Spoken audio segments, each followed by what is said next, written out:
Hello and welcome back to the latest episode of the Master of None podcast. I am Stephen Murphy, joined by Westy and Sam as usual.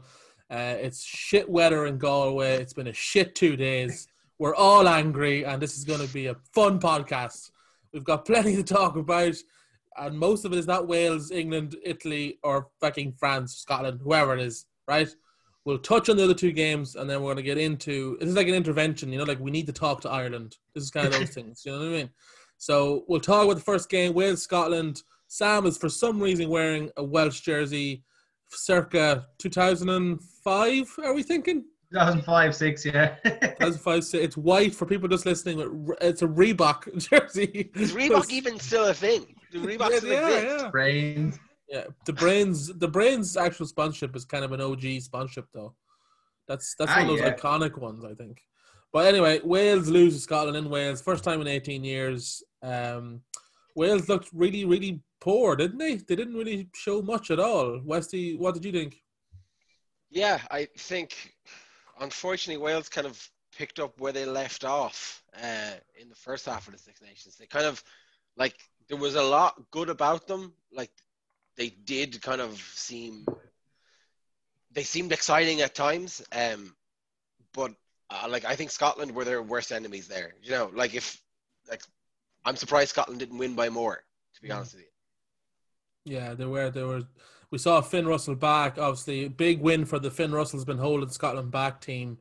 He losing when he was on the pitch. He goes off injured. Scotland go on to win.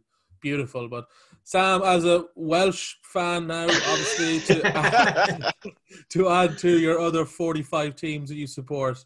I need to start supporting. I need to start supporting teams that are good. To be honest. Yeah, you do. Yeah. What did you think?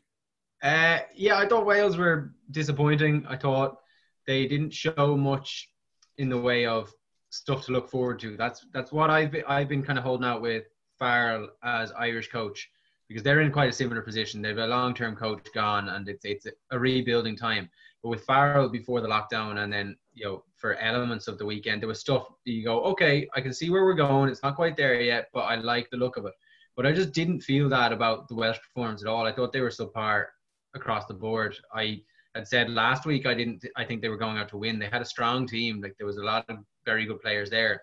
But credit where credit's due. Scotland were good. Scotland played the right game in the right circumstances and did what they needed to do to win it. So it wasn't the best game of rugby. Definitely not the best game of rugby. The first half was one of the most boring first halves of any rugby I've ever seen. But I think you have to give Scotland credit for grinding out the win the way they did. Like Westy said, they probably could have won a bit better if they had played, a bit smarter at times. But fair play to them. They held out when they needed to. I just, as a Welsh supporter, if I was a Welsh supporter, I wouldn't be overly enthused about what I'd seen. You have to still give a coaching staff time. That's completely new coaching staff. And however big a change it is from Joe Schmidt for us, for Gatland, it's even bigger change. He was an extremely successful coach in Wales. And they're Pivac wasn't a part of the backroom team last year, wasn't he not? No, he was a head coach last year for Scarlets. Yeah. So no, he was. Didn't he take over briefly? Was it? There was a transition period. Scotland do the Lions, and then he was, or maybe But the Lions are away and Scotland was away and Pivac was in charge for a little while and then he came back in. Yeah, no, the reason why being is Andy Farrell at least should be a more smoother transition. Seamless transition, yeah. Than Pivac to Gatland, yeah. Yeah, but that's a huge jump for them. You want to give them more time. It's an unfair barometer to judge them solely on that. And I have seen a few Welsh fans, I've got Welsh cousins and stuff and friends who'd be into Wales, and they're not overly happy with how it is. And I just think that they need to keep a level head and just give it time to grow properly, because you're starting from afresh completely. Gatland was there for so long and he was so successful that it's inevitably going to be a massive change. Oh, was he 12 years? Yeah, that's something ridiculous, yeah. And yet, we always said, Wales are one of those teams that always overachieved. So, if they do have that kind of a rough patch for a while, it could be pretty rocky. But on the positive, though, Scotland, pretty good Six Nations from Scotland, beating Ireland or beating France, Italy, and then Wales, and narrowly could have easily drew with us if Stuart Hogg had to put that ball down. And then against England, that game was an absolute toss-up because of the weather. So, pretty good from Scotland. And, going forward, there's talk of like 6 or 7 Lions players for Scotland. That's how ridiculous it's getting. So positive in that sense. Wales obviously definitely much work in progress. England, Italy next. Pretty much from an Ireland perspective, we were quite happy with how that game went. Like Italy definitely fell apart in the last 10 minutes, but we talked last week about like England could put up 50, 55 points in these lads, and England looked a bit like not having that warm-up game against Barbarians. They looked sloppy, didn't they, Westy? Yeah, I think, as you say, England were sloppy, and I think Italy really tried their best to capitalise on it. And I feel bad saying this because I say this a lot, but Italy played 60 minutes of almost pitch-perfect rugby, I think. They had a couple of outstanding players. Like I've said it once, I'll say it again. I think Jake Pellegrini is one of the best back rows in the world. I thought he was immense against England. The Italian line speed was good. They actually retained their ball, which is something they didn't do against us. And it was actually just really upsetting to see England run away with it in the end. But I mean, doesn't always happen in Italy. Yeah, true. Sam, what did you think? England sloppy or just Italy were better than we expected? I think there's an element of both. I think England ran away with it towards the end, as we knew they probably would. Italy surprised us by staying in it for as long as they did and played some good stuff, like Westy said. There's a lot of good players in that Italy team, and you know they've been for the last number of years not successful, but with good players, and that's kind of still the case, I think, with Italy. Like I don't see this Italy team being successful in the next few years. I see them having great players that we'd be jealous of having, like Garbisi and stuff, brilliant players. But I just don't see them going any further really than they're at. You know, they're not going to be hugely competitive. The odd win that they can hang their hat on and be like, oh, how great was that win? Yeah, that's one thing, but they're not going to be competitive in the Six Nations. And I think that was showed against Italy, like against England. England were like very, very sloppy for a while, but yet we're still able to put up a decent score towards the end of it. From an Irish point of view, going into the Ireland match, it was the ideal score for us. It was the ideal circumstance. England were always going to hockey them regardless of what way we looked at it. But it wasn't that bad a hockeying that we actually still had a very, very good chance going into the French match of winning in a few different ways. So I think, yeah, England started a bit sloppy. Maybe that game against Barbarians would have fine-tuned a few things beforehand. They've also had a lot of players playing until quite recently in, you know, Premiership and European Cup finals and stuff. So, you know, they've probably not had too much time together as a full squad. But, you know, Italy then, they played pretty well. They did what Italy have done in the past, which is had good moments in the game, but not being able to see it out or not being able to actually be competitive, but more just give us a good few highlights and a good few talking points. Yeah, England kicked a lot, didn't they, in the first half especially? Like, it was strange enough tactic in the sense that you would think that England would have enough physicality-wise and skill-wise to sort of just run through Italy, but they kicked a lot, or am I imagining that? What I thought they were doing was putting up contestables, but it was a tactic I didn't like. I thought it allowed Italy to stay in the game a lot more. I think England didn't use their skill sets, their skills that they had available to them as well as they could have. But, you know, the tactic was picked for a reason. I'm not sure what that reason was. And then in the end of the game, they ended up getting the win. So you can't really complain about it too much. But early on, yeah, we were texting during it and I was very confused by what they were doing, because I think, like, you have the player pool that they have available to them, that 8 that I talked about in the show last week, like, you know, use that, you know, beat them on the ground. They have 8 of the best forwards in the game at the moment. I don't know why they didn't go for it, but, you know, that might have just been a conserving energy sort of thing. It might have been a force the errors. It might have been a keep in the game and then run riot later. Like, there could have been any reason why Eddie Jones shows those tactics.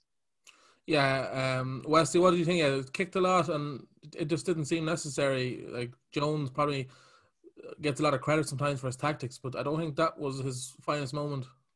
No, I think I texted you guys during the game. Like, England kind of seemed a bit rattled by Italy fairly on. Like, I don't think that was the game plan. I think England, as Sam said, probably didn't have a lot of time together. They probably, like, okay, they started very well with the first try, but Italy really came out then fighting, and I think England panicked. I think that kicking game was reactionary because, you know, they needed to win by as much points as possible. I don't see why they would have offered up possession so freely. Yeah, exactly. I thought Tom Curry and Sam Underhill are just incredible. They aren't just happy to tackle you. You're going back 5 yards, and that's all you can really say about it. They're just incredible, and I definitely fear England going forward. They are powerful, and they're just a good team. Yeah. I don't think though. Are we all agreed? I think France deserve to win that Six Nations over England. They're a better team, right? It's hard to kind of remember. It's hard to remember based on 6 months ago. It's so weird, but no, France were a good team throughout the Six Nations. That goes without question. But England were good before the lockdown. I think it's just so hard to kind of remember from so long ago. England weren't great this weekend, and then that's one game in the last couple of months. So it's such a weird tournament to talk about as a whole. I think we kind of just have to talk about this week as it is. Like, but just going back to what you said about Curry and Underhill, like I love Curry and Underhill. I think that they're an unbelievable pair in the back row. Whatever three you have in that back row, whatever who's playing 6, 7, 8 doesn't matter.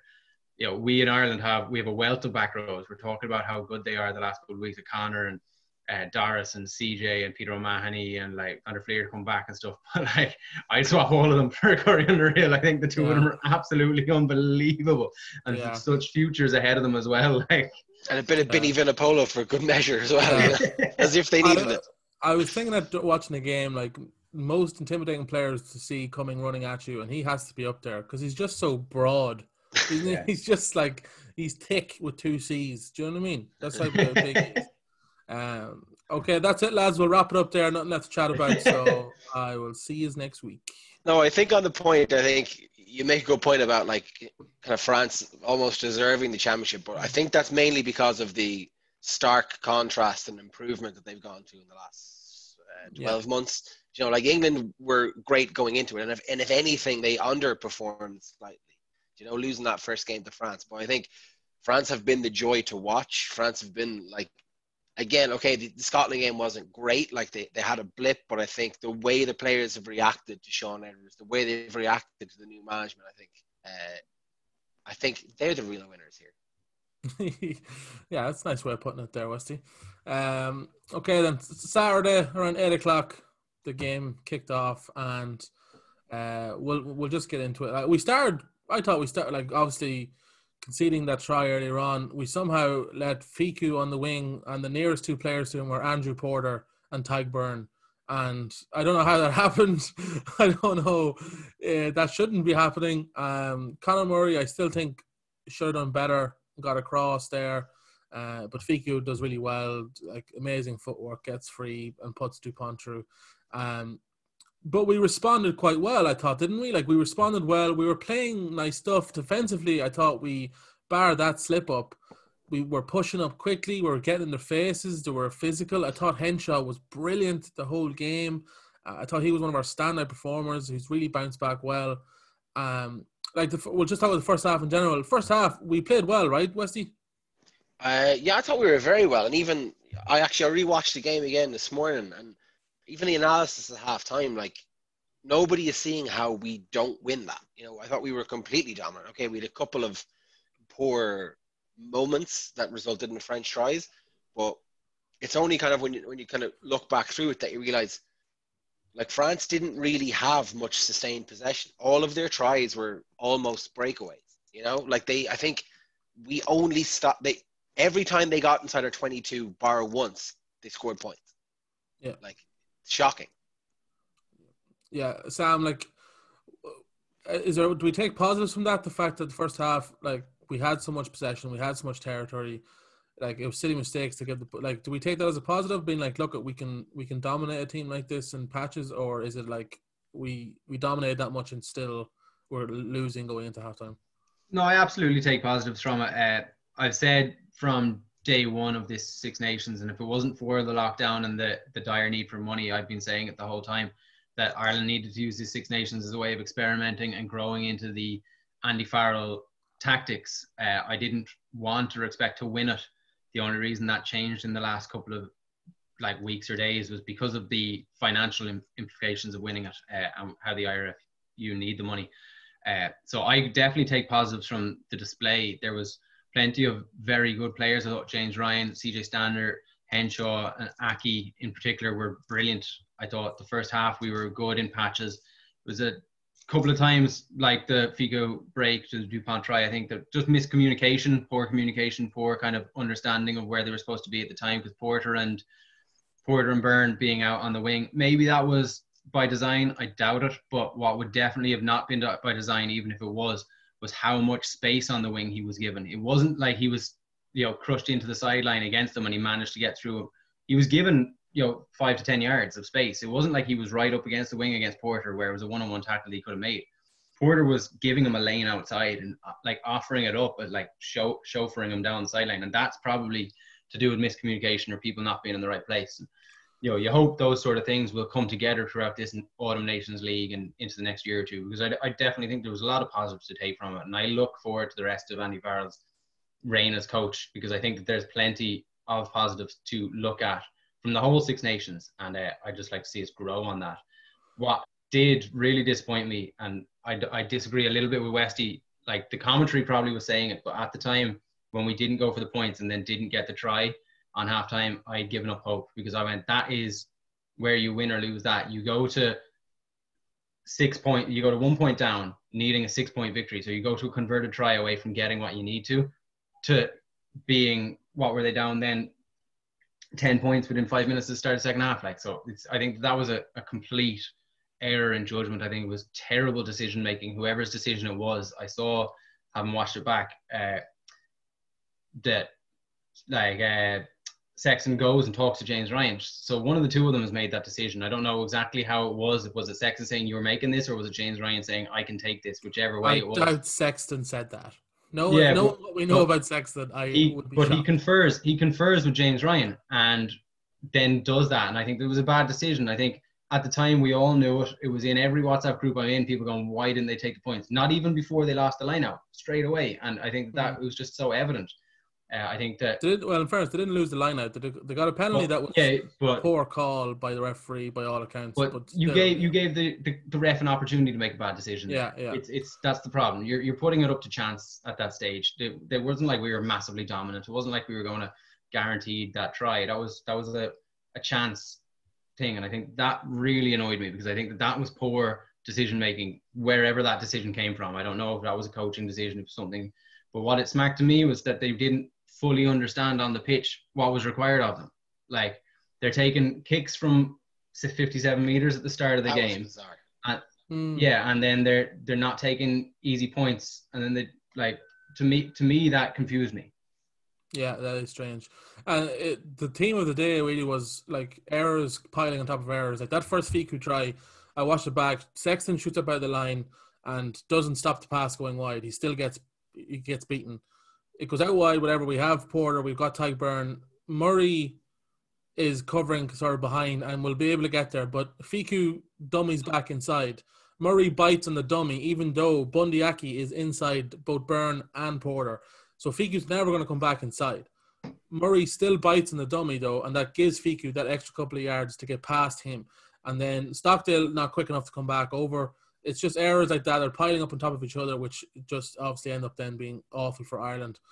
And yes, that decision, looking back, everyone at the time was like, take the points. Your first half of the game here. You're going in, you score 3 points, the halftime whistle blows, you go in, you're down at that stage a point. We would have been down a point at that stage? Yeah. Down a point at that stage. You would take that. Of course you would. You're away to France. You only need to win by 6. You've already got your try. This is, it was going part to the plan. And then the second half unfolds, and let's get into the second half. Like, look, there's a few things going around that I think we need to talk about. We'll talk about the game, and then we'll talk about sort of the general Ireland rugby fan public, kind of their reaction to the games. But the second half is just a shambles. It just sort of unfolds. We'll have to talk about Stockdale, obviously, Stockdale's error. And again, my team about compiling errors, he fails to pick it up once after the ball is kicked through, and then he fails to pick it up again. And then that's when the ball is kicked through. Caelan Doris takes your man down, but I think we all agree that you have to try that because you don't know if he's picked the ball up or not, and he can't really see, so you have to take that out. But it leads to a penalty try, and then Caelan Doris is also in the bin for 10 minutes. Westy, what was your thoughts kind of watching that whole scene unfold? I totally agree with what you said about Doris. Like, in that situation, you have to go for the tackle. Like you can't risk that extra second of waiting to see if he catches it. You have to assume he gets that ball. So I don't think anybody blames Caelan Doris for going for it. I think it was quite poor defensive shape in general from Ireland for that break. Obviously, and again, shockingly, we reacted so well to being a man down. That was probably 10 of our best minutes. Like, I'm not saying, I don't mean to disrespect Caelan Doris. I think he's a great player, but it was after that yellow card that we got a couple of points in where I was like, all right, okay, we're going to win this because we have pretty much dominated with 14 men. And I also just want to say how Hugo Keenan doesn't get a penalty try. Like, if that's a yellow card, that's a penalty try. Let's talk about this because the rules as they were explained by Wayne Barnes was so that if Keenan would have recollected that ball, he would have scored the try. I don't think Keenan gets that ball. I think it's gone past him, like behind him. So the argument then is if I don't know who was following up. Was Gael Fiku, I think, wasn't it? No, but from Ireland though. There's an Ireland player there too. It could have been Stockdale, I'm not sure. But Fiku was also closer than the Irish player, so I feel like he would have got across. Do you think Keenan would have got the ball? Yeah, I do. I think Fiku's behind the goal line. So even if Hugo Keenan gets the ball, even if Fiku makes the tackle, he's still over the line. Like, I don't understand how it's a yellow card and not a penalty try. Yeah, I don't think Keenan. I think the ball's gone too far past Keenan, his body shape. I don't think he's going to get it back unless it could be a very flexible fellow. We don't know. I don't know. The mitigation that I got out of it was that Wayne Barnes is saying that it wouldn't have been a guaranteed try because Fiku was there as cover. And I think that logic is wrong. Well, the yellow card is not for taking the ball straight out of play like that. Yeah. Yeah. So the yellow card is a professional foul. I don't agree that Keenan was definitely going to get the try. If you're watching it, he's overran it slightly. Whether that's because there's a hand on his back by the Frenchman, that might be the case as well.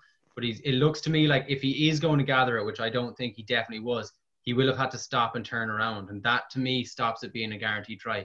If it was falling ever so slightly in front of him so that he didn't have to stop his stride, then yeah, 100%, there was no stopping it. But it was behind him. He had touched it with his hand and slightly overran it. I don't think he was gathering it without having to at least have stopped and turned around. And that's, to me, why it's not a guaranteed try and why you don't get the penalty try. It's a very, very tough decision because it's a very much I feel like it's not as cut and dry as a lot of these sort of decisions where it's like your last man making an illegal tackle. It's so all over the place. There was another point raised whereby if it comes off his hand and then hits the French hand, then it's technically a knock-on, which, you don't know how that plays into it. So I think it was so complicated that I don't think in a position to award a penalty try where he's given the yellow. I think that's punishment enough because I personally don't think you're able to say with 100% certainty that he was going to regain that. It looks like it's behind him. It looks like he might have to stop, change his body shape, all those sort of things that could come into it. It's not as kind of, to me, as black and white as he was definitely getting it. Yeah, I have to agree with that. I don't. If I was a betting man, I don't think he gets the ball. But maybe, I don't know, Westy. Well, I don't say he doesn't get the ball, but what I'm saying is to get it, I think he has to stop and turn around or to change his body shape. Bounce, he's not getting it without stopping it. So you think the ball has to bounce before he gets it, though? I'm not sure. This is the problem. This is why I think it's not. I don't think it's as easy as saying he's definitely going to recover it. He's ahead of the ball, which means if he is going to get it, his body shape has to change completely. He's not going to be able to stop. He has to break his stride, and that to me means he's not getting over. But that's why it's such a complicated decision. That's why it would be extremely harsh to give the penalty try because we're sitting here with 3 different circumstances about what's happening. We've watched it over and over and over again. Those refs are making the decision with like 20 seconds to a minute. And it's still up for debate, which means to me it's too debatable to be given something like a penalty try. All we know is Wesley's wrong, though. We're all agreed there. It's not very often that Westy's wrong about a rugby issue, so I'll take it. Thank you. No, sorry. What I understand that the mitigate from my interpretation of what happened, the reason we didn't get the penalty try was that Fiku was there to cover, and that's the logic I have a problem with.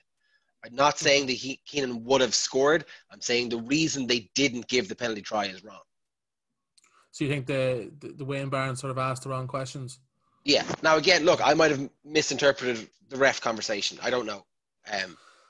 It's a tough one, and I wouldn't. Yeah, it's one of those ones where I'm not overly pissed off about it because it's like there's so many different factors in it to it that like But I have to say the pass from Sexton, like that vision that he had for that, the way Keenan ran that line, I was excited to see that. That was good. That was positive. That was something that we haven't seen in a while.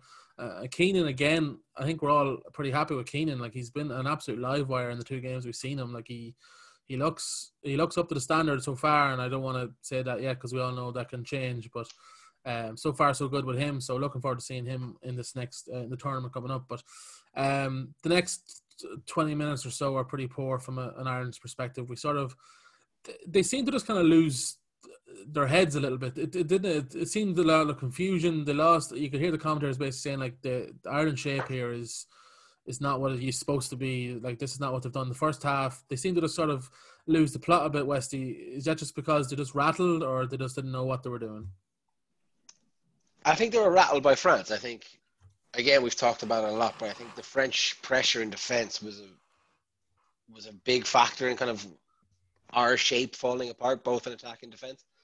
I think that France just played the game much cleverer. France played the game the way we probably should have played the game. They made the right decisions in terms of taking their points.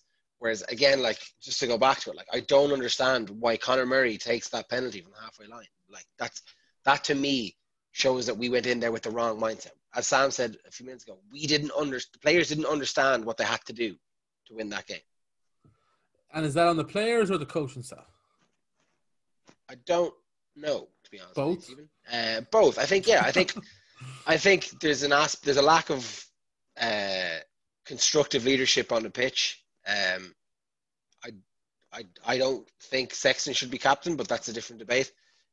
We're going to get into it. I'm sure we'll get to it. We're going to get into it. No, I think it's probably I don't think it's a problem with the coaching in the week leading up to the game. I think it's a problem in those lads probably watched the England game, and that's where the problem occurs in my mind.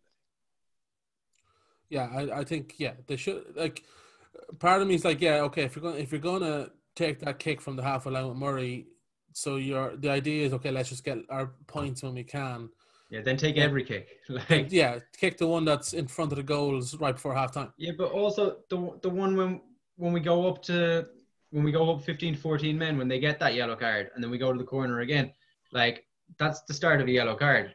That's the start of a 10-minute. Just accumulate your points there. Like that's, how long was wasted between that line out and that scrum? There was a good 3.5 minutes out of the 10 wasted that we didn't have possession because they were allowed to slow it down when they're on 14 men. Like, I think if you get an opportunity for a penalty within the first 10 seconds of a sin binning, take it, put it over the bar, regardless of where you are, regardless of what happened just before it. If it was could have been a penalty try, just take the 3 points, get the ball back again, then go down and get the 10. That way. That's my personal opinion. I think that we didn't take the points right. We had a weird attitude and a weird understanding of what was needed out of the game. We didn't take the points when we need to, and I think that does come down to leadership.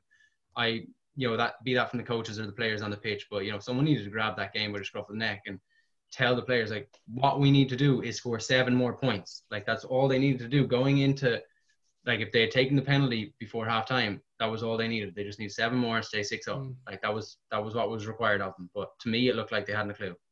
Yeah, it's like if going into Saturday morning and you had to say, look, after these 2 games play out before we play, we only need to beat France by, if we score a try, 6 points. Like, you couldn't ask for but much better. Do you know what I mean? Yeah, that was the ideal situation. Yeah, like, there was Italy were never going to beat England. So no, the ideal situation was England not getting the bonus point, guys. No, but we were prepping all last week for beating a bonus point win in France. Yeah. That's what we were prepping for because we thought that's what we were going to need, and we only needed to beat France by 6 points and score a try. Like, that's way better than we were hoping for, and we still beating France away in Paris is never easy, but. We'll get France. I thought were the opposite though. France were taking 3 points when they needed to be aggressive. Do you know what I mean? Like, they were taking points, kickable points, when they needed to beat us by 30. I don't mean this as an insult, but I think France are happy with coming second in the championship. I think that's a result for them. Like, I don't mean that as in like, I don't mean to like say that France don't deserve that, but what I mean is because they're rebuilding and restructuring, they're going for 2023. Like, this is still one of their best Six Nations performances in the last 10 years. Like, I think they went into that game, they weren't thinking win by plus 30. They were thinking win and come second. Yeah, well, as I tweeted about 20 minutes ago, I was like, let's just let them score because I Does didn't want to see England win. So let does a open the lot of that come floodgates. down to, Westy, just going on that? I think that you're absolutely right with that. I don't think France wanted or didn't, not that they didn't want, but they didn't care. They were going into a match against Ireland not thinking they'd win by 30 points and win the championship. I think that they were thinking, this new defense, this new crop of players, all of that accumulated, coming second is brilliant in comparison to our last 10 years. But does that come down to a little bit the fact that all of their clubs are privately owned? So they're probably not as financially done as the IRFU are. The IRFU have 4 teams worth of wages to be paying, whereas France, they don't have that. And that they're probably not feeling the pinch as much as we are now. Like, But I don't think Jonathan Sexton's gone to that pitch worrying about the financial structure of the RFU. No, but I think that in terms of the pressure of like all of us fans wanting to win the Six Nations now, whereas at the start of the Six Nations, I don't think we were really going, oh, we have to win it. I definitely wasn't. I was definitely saying use the Six Nations to blood players and learn the system. Whereas after the 6-month lockdown, everyone knew how important this was to the IRFU to get the payout. It became a lot more important after the lockdown. I think let's say there wasn't a lockdown and we played this game back in March, I don't think there's the same pressure on the players to win. For which team? For Ireland, let's say, right? I do think the environment has changed so much in the last 6 months. And that is probably down to like, people needing something to go for. And of course, the financial aspect of the IRFU. Sorry, what I mean is like people needing something to distract them from lockdown kind of thing. So I think we probably didn't handle that environment as well as we could have. If the game was played in March, I think it's a very, very different affair. Yeah. Right. Look, we lose the game. We the shambles the last 10 minutes. Intermac has a lovely piece of skill. Yeah, spoiler alert, we lost. Intermac, incredible bit of skill, sets Fakatawa away. Stockdale scores a try in the last second, which the ITV commentators watching the highlights back said was fully deserved, which I nearly punched the screen. But we'll get on to this, okay? So all I saw from Twitter pages that I follow who are fairly big voices of rugby and all that are like, it's not okay to criticize the players. It's not okay to do that. And I agree. Do not at someone on Twitter and tweet abusive stuff at them. And don't be abusive. But it's okay to say Jacob Stockdale had an awful day at the office the other day, right? That's not a bad thing to say. He's a professional athlete playing rugby at the highest level. And he had a bad day at the office. He cost Ireland at least one try. His positioning was pretty poor all day. His tackling on that last play where Intermac chips through, he throws one arm at a leg to like as a last ditch tackle, and you're like, at least like I'm not saying you're going to be able to take Intermac down. He's full flowing. He's a great player, but Jesus Christ, put like a proper tackle. Like this is your full back, and people are saying, oh, he could easily make that handling error at winger. Well, that's not the last line of defense. Your full back is your last line of defense. I used to play a goalkeeper in fucking Gaelic football. Okay, if I let the ball through my hands, it's a goal. If the full forward does it on the other side of the field, it's not. It's different importance. You're full back. You can't be making those mistakes. It's not why can't I criticize that? Sorry for the bit of a rant there, but it's mad. I entirely agree with you. I have a big problem with people saying you're not allowed to criticize players. I 100% agree with not criticizing people, not being personal with it. I don't like the anonymity that Twitter gives people because they can be whatever egg picture they want with a bunch of numbers after the thing, and they just go after people personally, and I don't agree with that. But these are professional sports people in a spectator sport. We have a right to criticize and to commend, and when things are going well, we do very much. We always big up players when they're playing well, but you have a right as a spectator, as a paying customer, as someone that is actively involved in it, to use your platform, be that a Twitter page that you're on, a Facebook group that you're in, or a podcast that you have.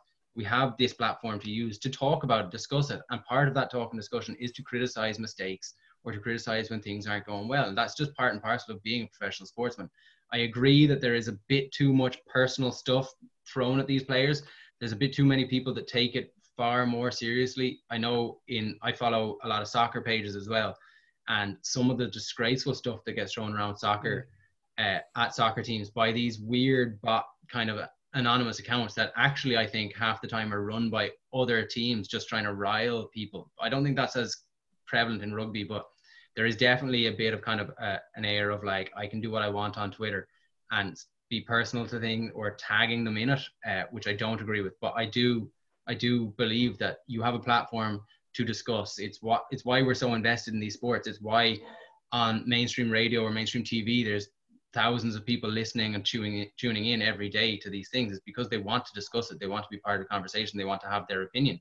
And that's what we have this podcast for. That's why we have Twitter. And that's, we're allowed to do that. I don't feel people, they can get off their high horse if they say you're not allowed to criticize a player's performance. Of course you are. That's why I pay, 200 and something odd quid a year to be a Connacht season ticket member. It's why I pay for tickets to the Aviva when I can. It's why I pay a subscription to Sky to watch these sports, because I want to be able to discuss it afterwards. Like that's completely understandable. And I think very fair.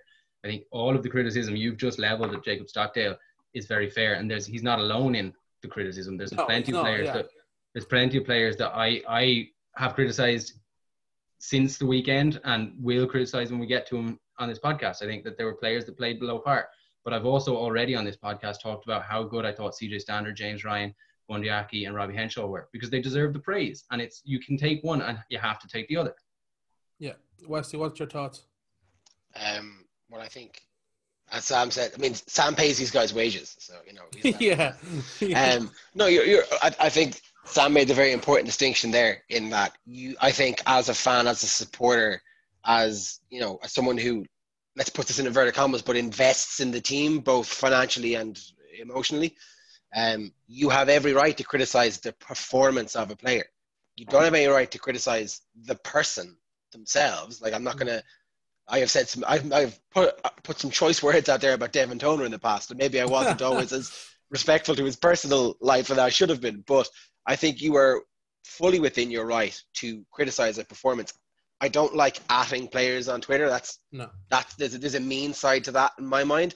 Like, we're not sitting here criticizing Jacob Stockdale's performance or criticizing Conor Murray's performance to put them down. We're criticizing how they perform as part of the team. Yeah, 100% agree. And I'm not, like I said, I'm not saying go at people. I'm not saying that at all. Don't do that. But if you want to tweet something and say, like, Jacob Stockdale had a nightmare game, because he did, like, it's okay to say that. And we've been saying this for a long time. Defensively, we have questions over him. And I was on other podcasts and stuff like this, and they're saying, like, oh, well, we don't know that yet and all this. And then, look, it's when you come up against top teams like that, they're going to exploit it. And he got exploited the other day, and it's okay. Like, it's nothing against him personally. It's just we're trying to have the best Irish team possible, and us for Ireland to win games. So let's talk about it. I don't think Stockdale's our full back going forward, and look, maybe he is, but there's no doubt he should be dropped for a few games, and let's see if he comes back fighting. That would be my mentality. Some people would say, no, you put an arm around him. I think the time's up for that. It's too late for that now. This autumn series, I think he needs to be dropped for a few games, if not the whole thing. And let's see him. If he comes back fighting, then okay, the kind of player he is. But maybe I'm wrong in that sense. No, I think he needs a spell with his province. I think I don't agree with, like, first off, I don't like this idea of, like, there seems to be a finality when people talk about dropping a player. Like, we're not putting him out in a raft and pushing him into the Atlantic. Like, we're going to go with maybe we should, Westy. I like where you're talking. I like where your head's at. No, I do think Jacob Stockdale does so many things so well, but there's been a narrative now of, oh, let's give him time. Let's forgive this, forgive that. It's like, well, hold on now. It's been long enough that somebody else deserves a chance. It's like the whole kind of Larmour at fullback thing. It's like, if it's not working, we swap somebody else in for a little while and see how that works. You're not binning someone. You're not putting them out completely. But I do think that Jacob Stockdale has had more than enough chances now And I do think he should be involved in the Ireland squad going forward, but we need to start exploring other options as well. Yeah. Sam, what's your kind of opinions on this? Stockdale, obviously. Anyone else who you feel performed under par the other day? See, well, just really quickly on what Westy said there, with exploring other options is exactly the thing, I think, with fullback. We have a lot of potential fullbacks, none who've solidified their place for them. You have Conway, who's not been picked there, but is very good at it. You have Larmer, who is now out with long-term injury, and people question whether or not he is a fullback. You have Stockdale with the same thing. You have Zebo, who doesn't play in the country, so therefore can't be picked. You have Carberry, who's out with long-term injury. There is no one who has solidified that fullback position. I think that this finality, like Westy said, of dropping a player and that's the last time he plays for Ireland is ridiculous. Like, Stockdale's 24. Like, he has a long career ahead of him. When did Sexton start regularly playing for Ireland? When he was 26, 27? You know, he doesn't need to be done because he had a bad game, but he needs a chance to recover, chance to play, you know, train well, come back into the team when his head's there, or when Farrell feels he's ready and available. That's fine.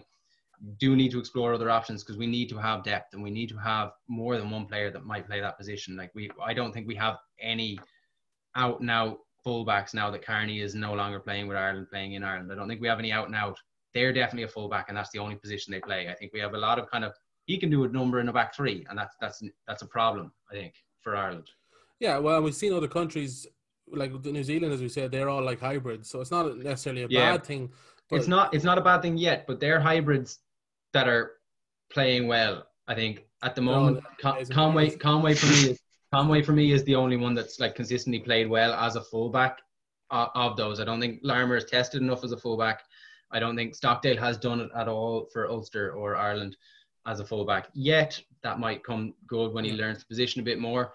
But I just, you know, I'm not seeing like a Geordie Barrett, a Bowden Barrett, or like a Will Jordan, any of these. Like, he's an unbelievable fullback that can also do a number on the wing. I think at the moment we have a lot of, they're very good wingers, throw them in fullback. Yeah, definitely going forward. Sexton, we'll talk about Sexton obviously because he tends to grabs a lot of the headlines. Replaced, I think, in the 72nd minute, I think roughly around that, which of course the game was long gone to stage, so pointless bringing on substitute that stage. But he brought off for Ross Byrne and throws basically a bit of a hissy fit coming off the pitch, and it's become obviously tabloid news or headline news the following day. My opinion on it is, look, part of me doesn't mind it, and part of me obviously hates it because you're the captain. It doesn't look good. You know, cameras are going to be on you, but at the same time, I didn't expect anything different from Sexton. Look, he's a competitor. We can all say we want about him, but he's fiercely competitive, and he doesn't want to come off the pitch. What I don't like about it is that, yeah, it has this aura of, you're taking me off. Like, what are you thinking? Like it becomes the Sexton show, and it becomes all about him, and I don't like that. That's part of the reason why, you know, we've all been calling for Sexton the time where he should be up at this stage. Bringing Ross Byrne on with 7 minutes to go, like, what are we hoping to achieve with that? But Sam, I know you feel pretty strongly about this. What's your kind of opinions on it? I thought it was a really bad look for a captain. I've questioned his capabilities as a captain. I've questioned his credentials as a captain for Ireland since it was announced that he was. And I think at the time it was announced that he was interim captain until such a time the captain was fully decided. So he might not be captain come next week. That's just, you know, understood. I think he has proven that he's not as level-headed as he likes to say he's capable of being. He's not very good with refs. We know that. Some refs, you know, stuff like that. I know you don't like me, but you have to talk to me. That all goes hand in hand with what's happening here. Like, he was petulant the weekend when he was brought off. For whatever reason, players get annoyed when they're brought off. I've been really annoyed when I've been brought off. That happens. But I think as a professional sports person, the captain of your country, to not just your international teammate, your provincial teammate who plays more often than you do because of your circumstances, because of your age, because of your capabilities, because of your fitness. Ross Byrne plays far more rugby than Sexton does week in, week out. And I think that it did not look good. It gave no belief to Ross Byrne coming on. It gave no belief to the rest of the team in Ross Byrne. It gave the idea that questioning openly a manager or a coach's decision is okay, because he's the poster boy, he's the captain. Like, if that's now next week and you see someone else being brought off and they're throwing a hissy fit, you'll understand why, because they've seen their captain doing it. By all means, go into Andy Farrell's office the next day, knock on the door, say, I didn't like the fact he brought me off. I thought I was playing well, which I don't believe personally, but if that was his case, that was his case. I could have won it for you. I'm the captain. I deserve a bit more. And have a discussion with your coach in that regard. But I thought the way he acted and then the way he's doubled down and being like, well, how did you want me to feel? I think just does not, to me, come across very well for a captain. I think it's the wrong way to do it. I think your captain should be your player that G's up other players. I cannot remember Brian O'Driscoll coming and throwing the rugby gloves on the ground, or Paul O'Connell kicking a water bottle, because I think that they were supportive captains, and I think that's what made them captain material. Like Paul O'Connell turning around in that Lions video, pointing out Owen Farrell and saying, like, he's the youngest man on the pitch, but he's proving it to everyone. That's the sort of thing that you want from a captain. That's the visibility that you want from a captain. And I think that's not what Sexton's shown as captain. And I think that was all culminated in, unfortunately, captured on TV in an empty stadium. I don't know how he thought he'd get away with it if he did. Yeah. Like, this is the problem. He was going to be on the screen. He was being substituted in an empty stadium, so it was going to be visible. And I think it looked really, really bad. And I think he shouldn't have doubled down. He should have apologized for his behavior. He should have said, I have plenty. I was just frustrated. But this whole, how do you want me to act? I think that's a bad way to be. I think that he's just being petulant personally. But I just like the idea in his head that he thinks by looking up at Andy Farrell, disgusted looking, that Andy Farrell's going to be like, actually, that's a good point, Johnny. Back you go. But it's not like, first off, I do think there's merit in that, because I think that, like, I love his passion. I love his dedication. Yeah. I love that being taken off means that much to him. And that gives me faith in Sexton for years to come. But also, like, when's the last time you watched a game and your 9 and 10 didn't get subbed at some point? Like, yeah. You know you're coming off in the last 5 minutes. Like, you know that. Like, stop reacting like a 2-year-old. Like, be annoyed about it. And I would have so much respect for him if he turned around and said, look, yeah, sorry, that was I was frustrated at the time. Probably shouldn't have done that. Do you know? Like, yeah. I respect that far more than throwing hissy fit. Yeah. Because, like, I'm not saying high five Ross Byrne and be like, yay. Like, I'm not saying do that. But I'm saying... I am saying do that. I'm saying you're coming off. If I've coming off a pitch playing thirds rugby and the guy coming on, I go, best of luck out there, or the winger shake his hand. Shake his hand. I think that there was a really, really bad look for him as a captain. Not just as a captain, as any player. If I saw, let's say, Caelan Darras doing the same thing, I would have said, what the hell are you doing? Get off the pitch and wish the guy coming on good luck. There's still a game to play here. That's a good point. Like, it's bad form for a player, let alone squad captain. And a man of such experience as well. Yeah. Like, I think we've said this on the podcast when he got appointed captain that he shouldn't be captain. So I think going forward, are we all agreed that James Ryan is kind of pole position for that role? Should be anyway.